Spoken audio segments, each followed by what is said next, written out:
Ճանապարհների ապաշրջափակման առանցքում Մեղրիով անցնող 43 կիլոմետրանոց հատվածն է, որը կապելու է Ադրբեջանը Նախիջևանի ինքնավար հանրապետության հետ։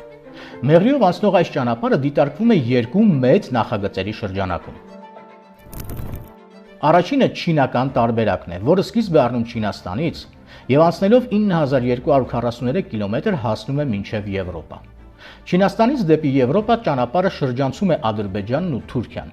Անցնում է Ղազախստանով, Ղազախստանից Ուզբեկստանով Թուրքմենստան կամ միանգամից Թուրքմենստան, երկու տարբերակն էլ քննարկվում է։ Իջնում է Իրան, հատում է հայ-իրանական սահմանը եւ Հայաստանի տարածքով ուղևորվում է դեպի Վրաստան, այնտեղից էլ Սև ծովով մինչեւ Եվրոպա։ Այս տարբերակով բեռներն ու էներգակիրները Ղազախստանից եւ Թուրքմենստանից Կասպից ծովով պետք է հասնեն Ադրբեջան։ Ադրբեջանից երկաթգծով հատելով Հայաստանի հարավային տարածքը Մեղրին, Նախիջևանով Թուրքիա, Կապ։ Երրորդը շրջանցվում է Վրաստանը, որի վրա հիմա մեծ ազդեցություն ունի եւ ճնշում է գործադրում Ռուսաստանը եւ մտավախություն կա, որ օրերից մի օր Վրաստանը խոչընդոտ կարող է դառնալ։ Եվ չորրորդը, ասում են, եթե Չինաստանը կուզի, կարող է միանալ։ Միևնույն է Չինաստանից Թուրքմենստան կամ Ղազախստան գործող երկաթուղի արդեն կա։ Մեծ Բրիտանիա, Եվրոպա, Մերձավոր Արևելք, Թուրքիա, Ադրբեջան եւ իհարկե Հայաստան։ Ռիչարդ Մուրի հետ կապված 44-օրյա պատերազմ։ Թրամփ, Ռուսաստան, Բրիտանիա, Ադրբեջան, Թուրքիա եւ իհարկե Հայաստան եւ պատմություն։ 2022 թվականի փետրվարի 24-ին մեկ ամիս անց Ուկրաինան պատրաստ էր նստել բանակցային սեղանի շուրջ Ռուսաստանի։